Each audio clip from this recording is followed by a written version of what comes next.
no, oh no, Prazer ter vocês aqui. Meu nome é Altair, sou professor da faculdade há 21 anos, eu tenho 47 anos de idade, sou delegado de polícia desde os 24 anos. Vou falar rapidinho aqui sobre a minha história na faculdade como profissional, para depois a gente conversar um pouquinho sobre tráfico de drogas, Cracolândia, direitos humanos, etc. Então, eu sou ex-aluno, me formei aqui em 93, me formei em fevereiro de 93, era tenente do Exército antes, era oficial do Exército, primeiro tenente, servi no Rio de Janeiro, brigada paraquedista, depois vim para Pouso Alegre, servi no 14GC aqui, e fiz direito. Formei aqui em fevereiro, em abril passei no concurso para delegado. Trabalhei em Belo Horizonte, trabalhei em várias cidades, estou na região aqui há mais de 20 anos. Sou professor aqui há 21. Dou leis especiais e direito penal, parte especial. Na verdade, a gente fala dos crimes. Dou aula no quarto, quinto, sexto, sétimo e 10º período aqui. Tem mais ou menos uns 650, 700 alunos. Como delegado, já passei por todas as áreas, né? Já fui delegado de município, delegado de comarca, delegado de infância e juventude, né? Delegado de menores, já fui delegado de mulheres, na época que não tinha delegacia especializada de mulheres, hoje, de uns anos para cá, nós temos delegacia especializada, fui diretor de presídio, fui delegado de tóxicos, delegado de homicídios, delegado de furtos e roubos muitos anos, trabalhei na delegacia de sequestro, trabalhei na inteligência, fui delegado de trânsito,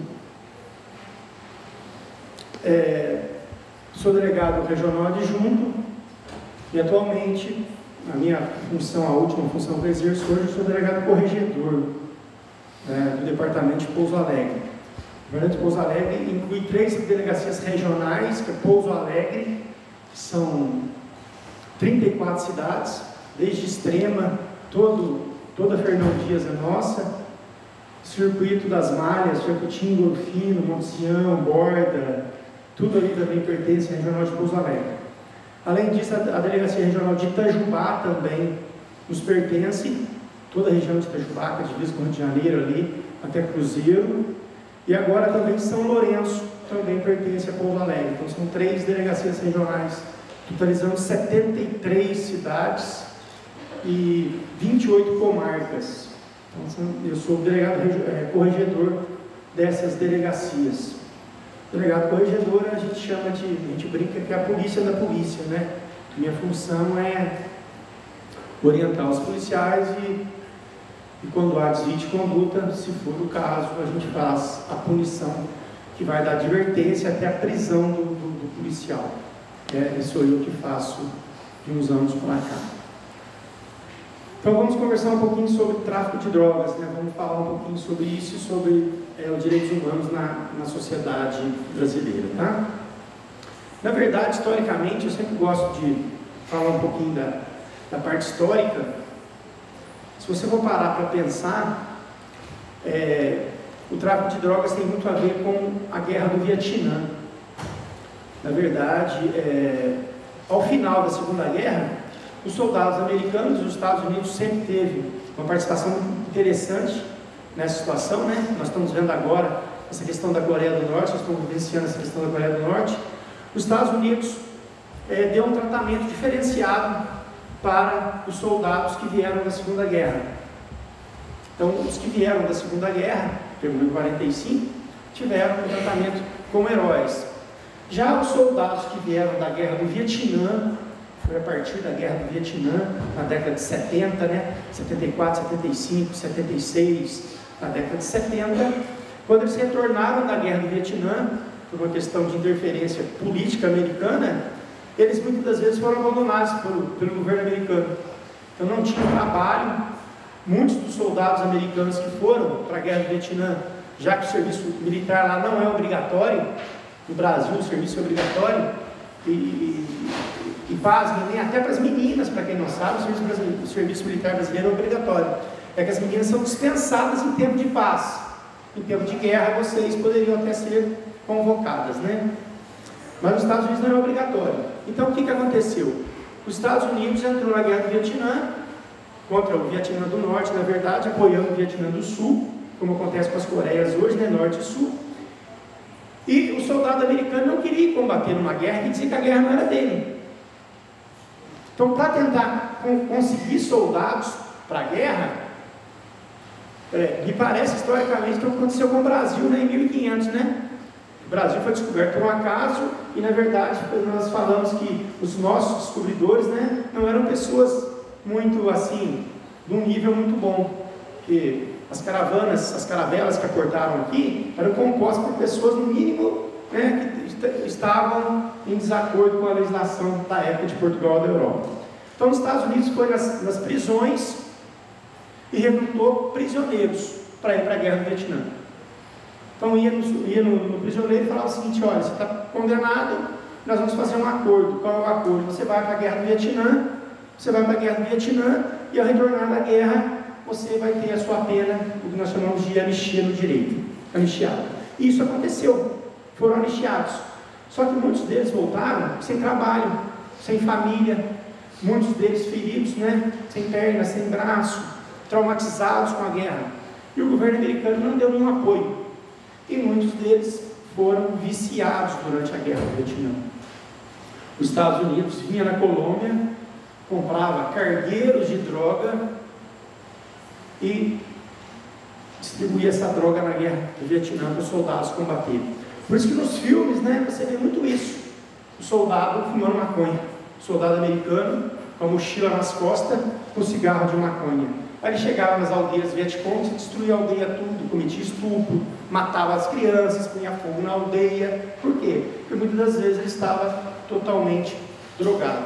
Ao final da guerra, muitos deles usaram esse conhecimento, né?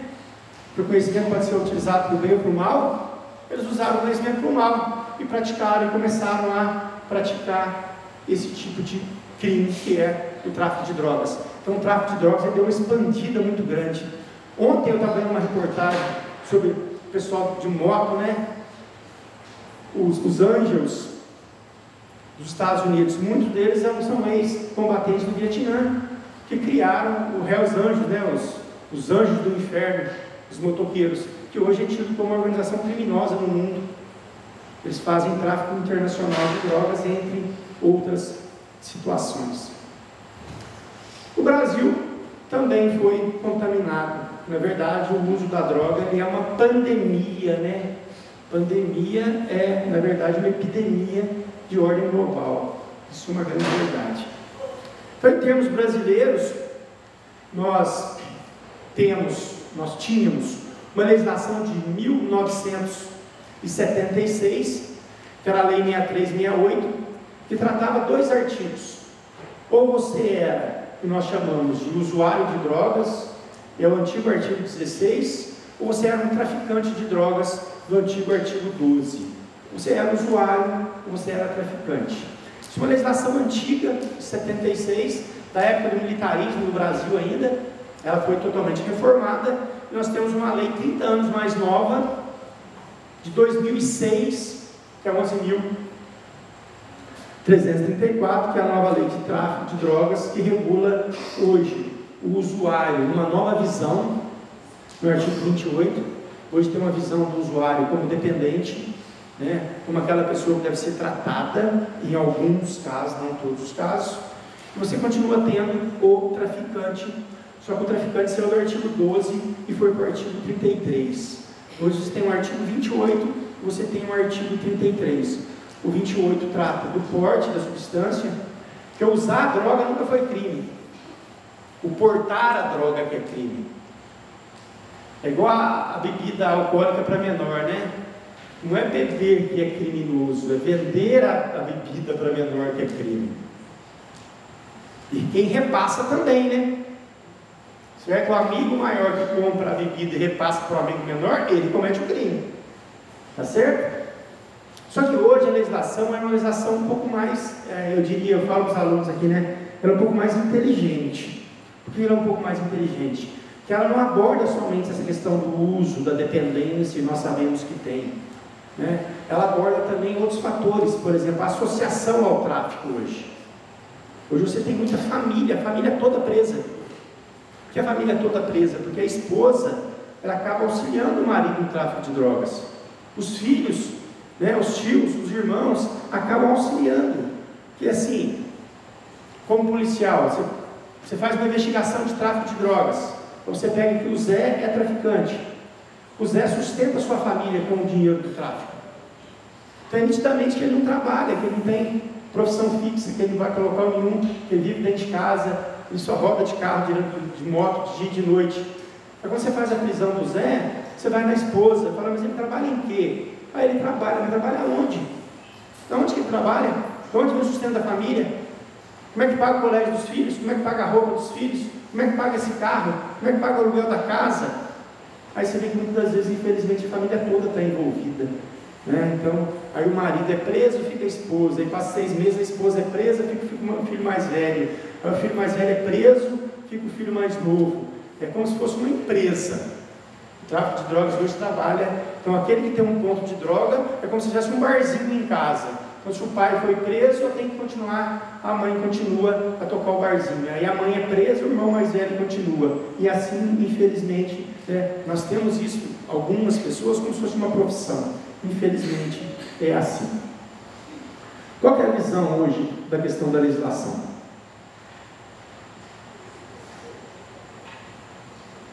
A legislação evoluiu. Então, hoje, você tem que entender que alguns casos, não são todos, né? Esses usuários, os antigos chamados usuários, são chamados dependentes.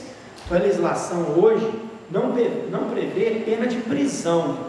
Então não adianta você pegar o usuário e prender o usuário, colocar o usuário na cadeia, que é uma pena privativa de liberdade. Então hoje a legislação ela traz um tratamento para o usuário, né? Só que esse tratamento, nós temos duas situações. Nós vamos chegar lá na Cracolândia.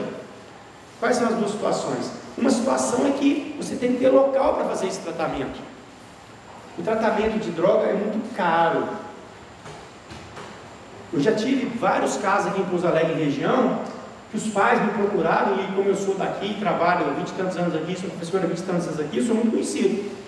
Eu já tive casos de pais chegarem na delegacia e assim, doutor, eu já perdi tudo. Já vendi um carro, já vendi terreno, já vendi a casa, nós estamos morando de aluguel, eu não consigo trabalhar, eu estou tentando salvar o meu filho das drogas e não consigo. Eu já vendi tudo, já paguei inúmeros tratamentos, são tratamentos caros. Pra vocês terem uma ideia, eu estou assim, fora até afastado dessas funções para a corregedoria, mas eu digo que hoje uma boa clínica não cobra menos de 7, 8 mil reais por mês, no mínimo. No mínimo. Como é que uma família paga 8 mil de tratamento para o filho? No mínimo. Então você tem famílias que já perderam tudo na ânsia de salvar o filho, e mesmo assim não conseguiram, né? Mesmo assim não conseguiram. Então o Estado também não tem local, né? Se a gente for fazer o tratamento em todo mundo que precisa, Pouso Alegre, o Manduzão não cabe, é muita gente. E nós temos o segundo lado, né, que eu acho importante também. Depende da vontade do cidadão. Se o cidadão não tiver o mínimo de vontade, não adianta o pai perder tudo, não adianta o pai vender a casa, né? Se ele tiver um pouquinho de brio, determinação, de boa vontade, isso não vai acontecer. Então nós temos essa dificuldade hoje. Se não tem locais para tratamento, muitas vezes o juiz quer aplicar a lei, utilizar a lei, e a lei manda tratar de forma ambulatorial ou de forma de internamento, muito mais ambulatorial, mas não tem local. O Estado não consegue, né? O Estado não suporta a saúde normal, só ver os hospitais aí, ou seja, né? Dar o tratamento digno de saúde é muito complicado hoje em dia no Brasil.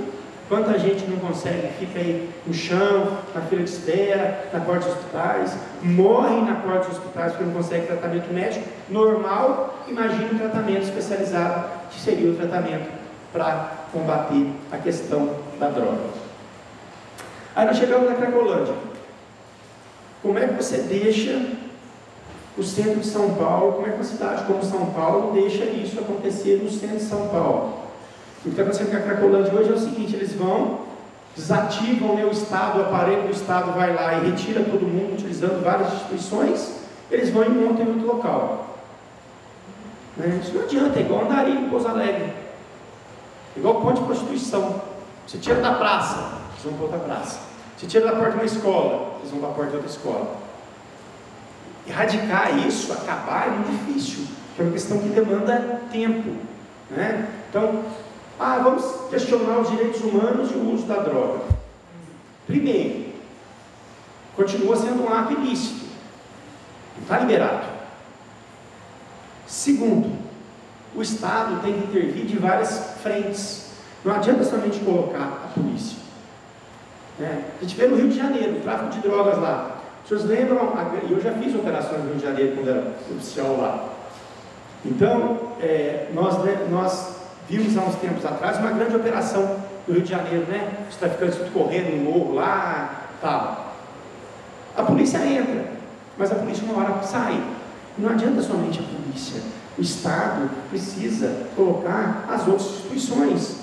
Os locais ali tem que ter proteção do Estado, tem que ter saúde, tem que ter emprego, tem que ter iluminação, tem que ter educação, tem que ter uma série de fatores. Infelizmente, muitas das vezes se utiliza somente a polícia para fazer isso. Então a polícia é apenas um dos instrumentos do Estado.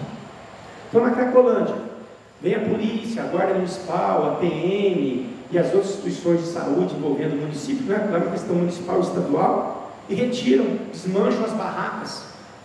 É um local de tráfico de drogas nítido, né? Só olhar, local nítido. Quando você fala em tráfico de drogas, juntamente com o tráfico de drogas, você vê a questão do crime contra o patrimônio. Gente, eu já tive situações em Pouso Alegre, que a mãe chegou para fazer comida na hora do almoço, o filho usuário de droga vendeu as panelas. Todas as panelas. A mãe chegou, não tinha panela. A mãe chegou para fazer comida, não tinha um botijão de gás, que o filho vendeu em troca de droga. Aí tinha o irmãozinho, tinha que fazer mamar para o irmãozinho, não tinha condições, porque o irmão mais velho foi lá e vendeu o botijão em troca de uma pedra, de um cigarro de maconha, de uma cocaína, sei lá do que. Então, quando você fala em tráfico de drogas, juntamente você fala com os crimes contra o patrimônio. A maioria dos crimes patrimoniais ocorrem. Uma questão interessante, eu falo para os alunos: o que é o crime patrimonial? Então eu olho no pé dela um tênis que custa R$700. Aí a outra menina fala assim: nossa, mas por que ela pode ter um tênis de R$700 e o meu custa 25? Por quê? Qual é a diferença? O que ela pode ter e eu não posso ter? Por que ela pode ter um celular de R$6.000 e o meu é um xing-ling de 150? Aí você fala assim: eu também posso ter. Como que eu vou ter? Eu vou usar da violência. Eu vou chegar, vou dar um tapa na orelha dela e vou levar o celular dela. Eu também vou ter um celular de R$6.000. Então, na verdade, o crime patrimonial é isso, né? Você não pensa em trabalhar, você não pensa em conquistar, você pensa em utilizando a via mais fácil. A via mais fácil é cometer a violência, ir lá e conseguir obter aquele objeto que você quer. Então, quando você chega numa situação dessa de tráfico de drogas, você precisa do dinheiro para sustentar. Se você tem a família para sustentar, para te sustentar, fica fácil. Quando você não tem, você precisa do dinheiro. E esse dinheiro vai ser alcançado de qualquer forma. As meninas cometem prostituição. Tem menina na prostituição aí, por causa de tráfico de drogas, está lotado. A gente precisa ir muito longe para isso não. Né? E tem meninas que às vezes até nem precisariam utilizar do corpo para conseguir dinheiro. Como não tem como conseguir em casa, a maneira mais fácil seria vendendo o corpo. Os meninos já partem para os crimes patrimoniais, praticam furtos, né? praticam roubo ou praticam também o tráfico de drogas, o tráfico formiguinha que a gente chama, né? Que o menor, ele vai, e como a legislação do menor hoje, e ela está para mudar, a legislação do menor permite que ele fique no máximo 3 anos internado. É muito fácil o traficante utilizar o menor hoje, ele vai lá, ele pratica o tráfico, se ele for pego, possivelmente ele não vai ser internado, que é um crime sem violência ou grave ameaça à pessoa, e ele acaba retornando para a rua. E o traficante nunca é como muitas vezes ele não é identificado, e o menor acaba levando, aspas, essa culpa, que o menor, na verdade, na legislação, ele não tem culpa, ele não tem culpabilidade. O que fazer com isso? A questão da Cracolândia, por exemplo. O que está sendo feito em São Paulo, que estão tentando fazer, é isso mesmo. Que eu acho muito interessante, né? Eu tenho um posicionamento como cidadão, né? Porque antes de delegado eu sou cidadão, eu moro, eu vivo, eu tenho filho, né? Eu faço as coisas normais como qualquer pessoa. Aí eu sempre tenho a chamada teoria do lado da mesa. Todo mundo acha lindo, né? Ah, andar com som alto no seu bairro, é lindo. Ah, é? Então vamos lá. Você tem avó? Tem. Tua avó está doente? Tá. Tua avó precisa dormir? Tá. Então vou encostar o meu carro do lado da tua casa, vou colocar o som no último para ver se você gosta. Aí você não vai gostar, porque tua avó precisa dormir. Então, é a teoria do lado da mesa. Quando você está com som alto lá no meu bairro, eu também não gosto, eu tenho filho pequeno que quer dormir. E aí, como é que nós ficamos? Então a gente tem que se colocar na posição do outro, né? A gente não se coloca. Então hoje é muito fácil, né, na idade dos senhores. Na idade dos senhores é uma idade que você quer descoberta, você quer aventura, você não mede consequências. Só que vocês têm que pensar que se os senhores derem sorte, vocês vão envelhecer. Se os senhores envelhecerem, vocês vão ter filhos. Eu quero ver como é que vai ficar isso daqui 20 anos. Como é que fica a situação? Se você tiver uma filha se prostituindo por causa da droga, se você morar num local onde os traficantes praticam assaltos na região para se manter na droga, será que você vai gostar? Eu já dou a resposta: não. Já dou a resposta hoje: não. Se você falar que gosta, é mentira. Você está falando da boca para fora. Você está falando hoje. Eu quero ver futuramente. Então, nós temos o lado dos direitos humanos. Direitos humanos é o quê? Na verdade, é uma proteção que você tem que ter do cidadão para com o cidadão e do cidadão para com o Estado. O Estado às vezes excede. Isso é verdade. Então, na verdade, a questão da intervenção dos direitos humanos, ela teria que ser uma intervenção para todos os órgãos. Você não pode, por exemplo, você vê muito nos jornais, né? A polícia ou a guarda municipal, São Paulo é muito mais guarda municipal, a polícia não intervém muito, chegou e retirou todos os usuários do centro. Tudo bem? Ah, eles têm direito a usar droga ali? Não, porque é o ilícito. Então não tem. Eles têm o direito de ir e vir, isso todo mundo tem. Só que a via pública tem legislação. Você não pode montar uma barraca em via pública. A legislação vai proibir. Se você achar que isso está certo, vou montar uma barraca na porta da garagem da sua casa. Você não vai sair com o carro, o teu pai não vai sair com o carro. Aí eu vou usar da mesma teoria. É via pública, eu posso montar barraca. Eu não posso montar barraca. Aí o Estado vai intervir. O Estado tenta levar essas pessoas para tratamento? Tenta. São Paulo talvez até tenha dinheiro, né? Cidade muito rica. Mas será que todos vão querer? Todos vão aceitar o tratamento? Que aquele que está dependente, aquele que é um usuário antigo, né, ele vai ter algumas questões médicas, psiquiátricas que têm que ser avaliadas. E é a medicina que vai avaliar isso, não é o direito. Porque eu sempre falo isso para os alunos: não é o direito. Não sou eu que vai avaliar se o cara é doido. Ah, eu sou doido. Eu falei: eu sou advogado, né? Eu sou médico. Não tem como avaliar. Se o cara chega na delegacia preso, aí a família fala: nossa, doutor, ele é louco. Eu falei: então tá. Cadê os laudos dizendo que ele é louco? Eu não sou médico. Minha obrigação é avaliar o fato como jurista e não como médico. Aí a medicina que vai dizer qual que é o tipo de tratamento que aquele cidadão tem que se submeter. E muitas das vezes ele não quer se submeter. Porque muitas pessoas que estão na Cracolândia, eu diria que 80% delas são pessoas que não tiveram nenhum tipo de apoio. Muitas vezes tiveram apoio até da própria família. Né? Quer ver uma coisa interessante? Eu brinco, às vezes, os alunos, eu falo assim, quando eu falo sobre homicídio, eu aprendi isso com um antigo professor, e é verdade, eu estou me aposentando aí daqui uns dias, né? Estou no final da minha carreira já, e isso é uma grande verdade. Você mata por 3 barras. O homicídio, ele ocorre, primeiro, ninguém pode falar que não é um homicida. Todos nós somos homicidas em potencial. Todos. Eu, vocês, qualquer pessoa. Ah, professor, mas eu não mato uma barata. Você não mata uma barata agora. chegar na sua casa, pegar alguém atacando a sua mãe, você vai atacar o cara e pode matar o cara. Quando eu mato alguém, eu sou homicida, não tem outro nome. Eu sou homicida. Aí o direito vai analisar se aquela ação minha foi uma ação lícita ou ilícita. E se o direito analisar que foi ilícita, vai ser preso como qualquer pessoa. Ponto. Então todos nós somos homicídios potencial. E nós matamos por 3 barras. Barra de ouro, dinheiro. Barra de terra, bens. E barra de saia, amor. Barra de saia, né? Homem ou mulher, tanto faz. Então quando eu discuto a questão do amor, né? Às vezes eu falo assim, nossa, mulherada apaixonada aí na faculdade, os meninos, né? É tão bom estar apaixonado, né? O amor é lindo. Quando fala que os ciúmes, quando mata por ciúmes, os ciúmes não é um negócio mau, que os ciúmes provém do amor, e tudo que provém do amor é lindo. Será? Será? Eu falo para os senhores, Pouso Alegre tem 800 e tantos presos, 100 e tantas mulheres, 100 está lá por causa do amor, ponto. Eu provo o que eu estou falando. Caiu por quê? Caiu pro meu namorado, caiu por quê? Caiu pro meu marido, caiu por quê? Caiu por causa não sei de quem. 80% das mulheres que estão presas por causa do amor. E muitas vezes o amor está na rua, né? O amor não foi preso, ela ficou presa. Ela vai ficar presa 4, 5, 6, 8, 10 anos lá dentro. A Cracolândia é a mesma coisa.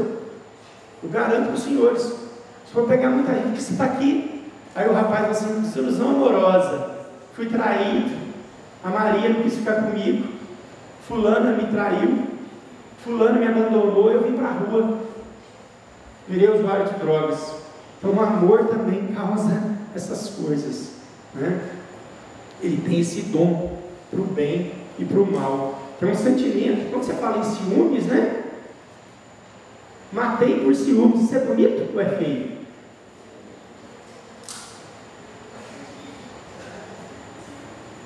Tem uma coisa interessante, né? Existe um psiquiatra forense, ele fala uma coisa que eu falo na sala de aula de 3º ano, as meninas querem morrer comigo. Só se ama uma vez na vida, não se ama 2 vezes na vida.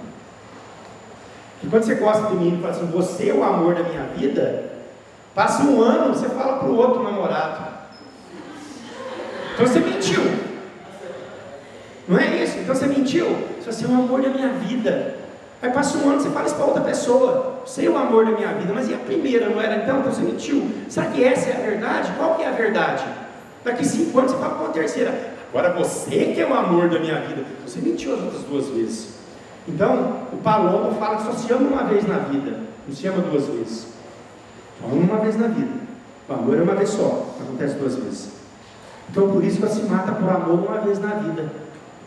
Uma teoria dessa em direito. Você não mata por amor 2 vezes. Você não tem um homicídio passional, né? Que é o homicídio por amor 2 vezes na vida. O cara que mata primeiro, depois matou de novo, sabe também que foi por amor? A psiquiatria vai dizer, mentira.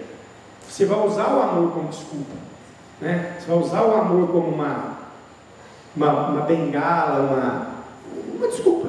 Isso é uma grande verdade. Então, muitas vezes você vai na droga, né? Vai na droga. Eu tenho uma vida super agitada a semana toda. Eu estou aqui dando palestra para pensar no que eu vou fazer depois, que eu tenho horário marcado 10 horas. Já vou atrasar um pouco, já avisei que vou atrasar. Eu tenho as 2 horas, eu tenho às 5, né? Eu tenho amanhã às 6:30 da manhã, e eu tenho até sexta-feira. Nossa, minha vida está uma loucura, vou começar a usar droga. Então muitas vezes a gente, né? Eu estou desempregado, eu vou para a droga. Tive uma desilusão amorosa, eu vou para a droga. Eu estou doente, eu vou para a droga. A droga é um refúgio. E muitas vezes um refúgio onde você não tem um amparo que você precisa ter, às vezes da própria família, às vezes do Estado, às vezes da fraqueza humana, né? E todos nós podemos ter um momento de fraqueza. Todos nós podemos ter um momento de fraqueza. Então isso é comum, é super comum. Agora, que a droga arrebenta uma família, eu garanto para os senhores que arrebenta. Eu tive um caso aqui em Pouso Alegre, do menino que estava de plantão, e esse menino tinha sido meu soldado no exército, quando eu fui tenente. Eu estou lá sábado, 1:30 da tarde, no sol quente, de plantão, tranquilo, não tinha nada, conversando, na portaria da delegacia.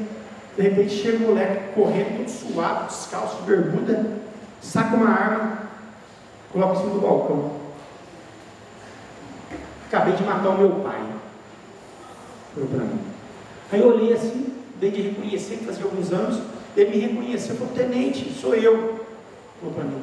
Falou o nome dele na época lá. O que aconteceu? Eu não sei, eu matei o meu pai. Ele tinha acabado de dar 3 tiros no pai, por causa do uso da droga. Então esse menino, 2, 3 horas depois, quando a poeira se assentou, né, abaixou a situação, voltou a temperatura, ele pensou no que ele fez. Ele matou o pai, ele deixou 2 irmãos, ele vai ser preso, foi preso, deixou 2 irmãos menores sem pai, que trabalhava, era pedreiro, pagava todas as contas da casa, a mãe era doente, ele foi condenado a 23 anos de prisão. Aí conversando com ele, por que você fez isso? Eu disse: perdi a cabeça, o uso da droga há muito tempo, cada dia fazia uma coisa errada, e meu pai sempre lá brigando, para que eu parasse com o uso da droga, e acabei fazendo esta loucura. Vocês me perguntarem, e o Estado? O Estado é responsável, né? O que o Estado é responsável? Eu falo sempre isso. Hoje, um preso custa para o Estado R$ 2.500 em média. Pouso Alegre tem mais de 800, ou seja, Pouso Alegre gasta mais de 2 milhões de reais mês com preso. Pouso Alegre gasta mais de 24 milhões por ano com preso. Pouso Alegre. Saiu uma estimativa semana passada, né? Minas Gerais tem 400 mil presos para prender. Pouso Alegre, se brincar, deve ter uns 800. O presídio cabe 300, já estão com 800 lá. Eu já fui diretor de cadeia, que cabia 58. Eu cheguei a ter 312 na minha cadeia de 58. Então o Estado, isso é genericamente falando, o Estado, e eu não consigo entender uma matemática dessa, o Estado prefere gastar R$ 2.500 com um cidadão durante 10, 15, 20 anos preso, que gastar R$ 400 que deve ficar um aluno aí em tempo integral, 400, 500 reais, não julgo que é mais que isso, para ter uma creche, né, para ter um ensino em tempo integral. Aí o que acontece? Os pais têm que trabalhar, não tem onde deixar, vão trabalhar, porque se não trabalhar, quem põe a comida em casa? Quem paga o aluguel? Uma coisa interessante, né? Quando eu falo de crimes patrimoniais, e hoje tem uma onda, né? Tem uma onda de uma visão assim: eu não sou materialista, eu sou, né? Eu não penso em dinheiro, meu negócio é amor e mais nada. Quem que paga? Quem que pagou a vida dos senhores até hoje? Eu pergunto. A roupa que vocês estão usando, a comida que vocês comeram até hoje, quem que paga? Se você não é materialista, meu filho, alguém na tua casa tem que ser para te sustentar. Então não é assim que funciona, não. Na faculdade, alguém está pagando a faculdade. Já que você não é materialista, não gosta de trabalhar, não acha que o trabalho não serve para nada, alguém tem que trabalhar para você estar aqui. Quem? Então nós vamos voltar lá àquela questão do Estado, né? O Estado tem que fazer essa interferência sim, mas não somente com a polícia, né? Tem que fazer interferência com a polícia, com a educação, tendo local para esse jovem estudar, porque ele está na rua, ele vai pensar em fazer outras coisas, isso é uma certeza absoluta. Se eu deixar o meu moleque na rua, sem estudo, sem acompanhamento, todo dia, uma hora ele vai começar a fazer uma coisa que não pode, isso é normal, ainda mais menino. Hoje são as meninas, né, gente? As meninas são piores, hoje os piores crimes hoje estão vindo das meninas, das mulheres. Pouso Alegre tem briga de rua das meninas, elas marcam no Face onde vão se pegar, Instagram, na frente do Santander, na barraca que vende jornal, às 11h30, vão pegar o pessoal lá do terceiro B. As meninas, não são os meninos não. A gente vê aí nas filmagens das meninas saindo a pancada no meio da rua, e todo mundo faz aquela roda para ver a briga das meninas. Então os meninos faziam isso no passado, hoje é todo mundo. Hoje é todo mundo, por quê? Porque a ausência do Estado. E o poder, ele não aceita brecha. Tá? O poder não aceita brecha. Se os pais não estão presentes, se os pais não se fazem presente, se os pais não educam, aspas, esta educação, e não é educação, né? Porque a educação é uma coisa genérica, o ensino é uma coisa específica, ela vem da rua. E muitas das vezes, quando ela vem da rua, ela vem de uma forma diferenciada, né? É o que eu falo na delegacia. Às vezes, quando chega o de menor lá, né? Chega o de menor, não é de menor? Menor de 18 anos, é o de menor. Ele está acompanhado pelos pais. Só que esse de menor se torna de maior, depois dos 18 anos. Aí, quando ele chega depois dos 18 anos, a mãe quer entrar na sala junto, fala assim, não vai adiantar. Porque a senhora teve 18 anos para poder educar esse formoso rapaz. Se a senhora não conseguiu em 18 anos educar, agora a senhora não vai conseguir mais. Agora é o Estado. Só que o Estado não é pai, o Estado é padrasto. Né? O padrasto, às vezes, não tem o mesmo amor que o pai tem, né? O padrasto não usa os mesmos métodos que o pai tem. Certo? Entenderam o meu recado? Então, né? Agora, se a senhora não conseguiu 18 anos, só deixa para o plano do Estado. Só que o Estado vai educar o seu filho, infelizmente, de uma forma que talvez a senhora não goste. Já que a senhora não conseguiu 18 anos, deixa a gente tentar um pouquinho agora, com os nossos métodos. Infelizmente, é isso que acontece. O poder não aceita lacuna. Se você não comanda os seus filhos, alguém vai comandar os seus filhos. E muitas vezes é uma pessoa de fora. Formação é uma formação diferenciada. Né? Essa formação é uma formação diferenciada. Então, é uma coisa muito interessante. Nós temos a Constituição Federal de 88. Ela tem 78 princípios constitucionais, direitos e deveres. A gente lembra muito dos direitos, mas esquece os deveres. E lá fala o seguinte, né, que todos nós somos iguais perante a lei. Todos nós somos iguais perante a lei. Todos, sem exceção. Então, quando você se depara com uma situação dessa, a gente tem que se colocar no lugar da pessoa. O que eu faria se eu estivesse no lugar dessa pessoa? Qual que é a situação? Onde está o erro? É ausência da família? Às vezes não, né? A gente sabe disso. Às vezes a família se desdobra para tentar dar educação. Faz tudo, o pai e a mãe se matam literalmente para tentar colocar os filhos no bom caminho. Mas o filho, por rebeldia ou por qualquer pensamento, né? Às vezes dá valor mais na pessoa de fora do que no cidadão de dentro de casa, ele toma outro caminho. E eu sempre falo assim, todos nós temos a capacidade de determinar a nossa vida. Todos nós. Eu faço o que eu quero. Eu sou dono do meu nariz. Bom, legalmente falando, vocês são donos do nariz dos senhores depois dos 18 anos. Porque antes dos 18 anos vocês não são. O ECA diz que vocês podem ser apreendidos. Sabe o que é apreendido no direito? Coisa. As pessoas são presas. E as coisas são apreendidas. Então o menor, ele será apreendido. A partir dos 18 anos, aí você realmente é dono do seu nariz. Só que você é dono do seu nariz para tudo, né? Para as responsabilidades também. Então eu tenho a capacidade de fazer o que eu quiser. Eu tenho a capacidade de tomar qualquer decisão. Eu fui para o exército com 17 anos. 17. Eu era um molecão. Só Deus sabe o que aconteceu. Então, eu posso tomar a decisão que eu quiser. Desde que eu assuma as responsabilidades. Então, isso que é o difícil hoje em dia, né?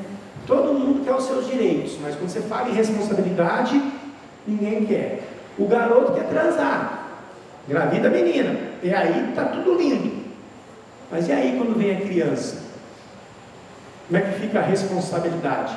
Aqueles que aceitam a responsabilidade, que fazem de tudo, né, para conseguir manter a situação num nível adequado, ótimo. Nem sempre isso é possível, né? Tem responsabilidade, Sou menor, eu tenho pai que apoia, né? Porque ser pai, ser mãe é complicado, né? A minha mãe acha que eu tenho mãe, graças a Deus, até hoje. Ela acha que eu sou um menino. O dia que eu passo, ela fala assim, meu menino veio aqui hoje. E para o pai e para a mãe, nós seremos sempre crianças na cabeça dos pais das nossas mães, né? Graças a Deus. Só que o mundo não entende assim, né? A legislação não entende assim. Então, eu acho que eu tenho que ter a capacidade de entender que eu posso ter a minha liberdade. Eu posso ser contrário a qualquer situação, eu posso ser rebelde, desde que eu assuma a minha responsabilidade. Eu sempre falo para os alunos, mas uma pergunta que você sempre faz para o professor de penal, né? Professor, se alguém entrar na minha casa, eu posso matar? Pode, é lógico. Desde que você assuma a sua responsabilidade, você vai ser preso. Não? Pode matar quem você quiser, até eu. Só você vai ser preso. Não é porque o cara invadiu a tua casa, você pode matar o cara. Não tem escrito isso. Mas o direito de propriedade não vai além do direito da vida. Ponto. Você pode fazer. Eu não recomendo fazer isso. Se você fizer, você vai ser preso. Mas o cara está dentro da minha casa. O cara podia estar na tua cama. Quanto está escrito que você pode matar alguém que está dormindo na tua cama? Tem escrito em algum lugar? Não. Então você não pode. Né? Se você tomar a decisão de fazer isso, você vai responder por aquilo. Então, você pode. Essa questão é muito diferente hoje em dia, né? São as gerações. Eu consigo entender, porque eu tenho filha um pouco mais velha que vocês já. Formou, foi aluna aqui, formou agora, né? Eu falo com ela assim, aí de vez em quando eu falo assim, que mundo que ela está, hein? Que mundo que ela está? Eu falo assim, tem que fazer isso. Você fala, então tá bom. Mas assim, parece que o feedback, né? A resposta é uma resposta diferente, demorada. Né? É o feedback mesmo, né? Assim, demora, em comunicação tem um nome, delay, né? Acho que é delay, né? O delay, acho que o delay é diferente. Porque na minha época eu queria trabalhar, eu queria se formar, eu queria estudar, né? Eu queria lá, né, terminar meu direito, fazer minha especialização, fazer meu mestrado, fazer meu doutorado, e corri, consegui fazer as minhas coisas. A maior dificuldade desse mundo, só Deus sabe. Fazia mestrado lá na Federal do Paraná, dava aula em 2 faculdades aqui, dava aula a 200 km de Pouso Alegre, era delegado, tudo ao mesmo tempo. Quando dava, eu dormia. Ainda lia 2.000 páginas por semana de livros, tinha que ler, estudando. Só que hoje, não sei, o delay é demorado. Mas são as gerações, a gente tem que entender isso. Né? Tem que entender. O que a gente espera, o que a gente quer é que, como eu estou fazendo para minha filha, daqui uns anos para os meus netos, os senhores têm que pensar a mesma situação. Né? Daqui uns anos, daqui um tempo, muitos, o ano que vem, muitos senhores podem estar aqui na faculdade, sendo alunos, e vão ouvir eu falar o que eu estou falando aqui, como professor. Só que o pensamento seu como aluno é diferente. Né? Quando a gente se coloca no local dos outros. Fui dar uma palestra terça-feira.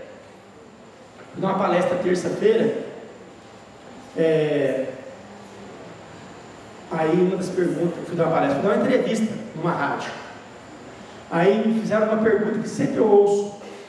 Professor, por que a polícia aborda daquele jeito, é tão violenta na abordagem? Aí eu me lembrei que eu também, quando era adolescente, e já cheguei a ser abordado pela polícia, eu também falava assim, nossa, mas que ignorância, por que aborda assim? Né? Aí hoje, como delegado, quando me faz essa pergunta, eu lembro de 2 colegas que morreram, foram mortos trabalhando desse jeito, que abordaram de forma errada, foram lentos na abordagem, foram excessivamente educados na abordagem, e hoje os filhos são órfãos por causa disso. Então eu tinha aquele pensamento e hoje eu tenho um outro pensamento. Logicamente que eu estou dizendo tudo dentro de um nível, né, de bom senso, tudo é bom senso. Estou falando de excesso, estou falando disso. Né? Tanto é que o excesso hoje é minha responsabilidade punir. Mas tudo dentro do bom senso. E às vezes a gente não consegue enxergar isso. Eu queria dizer para os senhores é isso.